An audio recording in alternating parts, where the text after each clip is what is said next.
Fatores bioquímicos. Os estudos neste grupo causal procuram dosar alguma substância possivelmente envolvida com o comportamento violento, como por exemplo, o colesterol, a glicose, hormônios e alguns neurotransmissores. Virkkunen, em 1987, procurou demonstrar a diminuição nos níveis séricos de colesterol em pessoas com comportamento criminoso, da mesma forma como também se associava aos baixos níveis de glicose. Como o álcool é frequentemente relacionado com o comportamento violento, foi também estudada a sua associação com glicose e colesterol.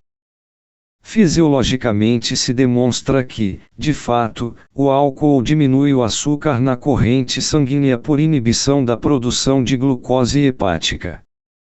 Deste modo, o álcool ao fazer diminuir a quantidade de açúcar no sangue pode ser apontado como um fator facilitador do crime.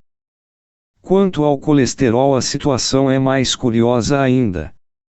Virkkunen mostrou que a relação entre o colesterol e o álcool pode ter até uma finalidade discriminante.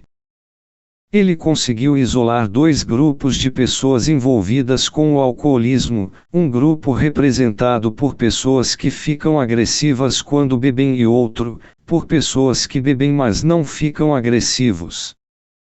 Os primeiros mostraram menor nível de colesterol do que os segundos. Menor nível ainda do que os sujeitos não deliquentes, verificando-se que a maior violência aparece associada a menor quantidade de colesterol. No que diz respeito ao nível neuroendócrino, o hormônio mais relacionado à agressividade é a testosterona. A pesquisa verifica os níveis desse hormônio tomando por base 3 comparações, entre criminosos e não criminosos, grupo controle, e entre não criminosos relacionando-se com a agressividade e não agressividade.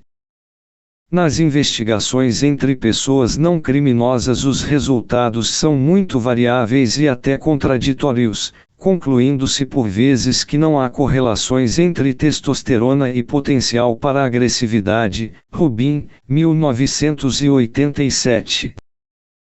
Entre criminosos e não criminosos, Olveus, 1987, Rubin, 1987, Scholin, 1987, os resultados são mais consistentes, mas nem sempre são significativos.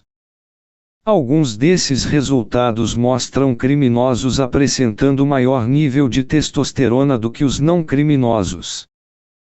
Sobre as influências neuroquímicas no comportamento agressivo, algumas das substâncias mais estudadas, Rubin, 1987, Magnasson, 1988, Bader, 1994, são a serotonina, que existiria em menor quantidade, o ácido fenilacético e a norepinefrina, que existiriam em maior quantidade nos criminosos.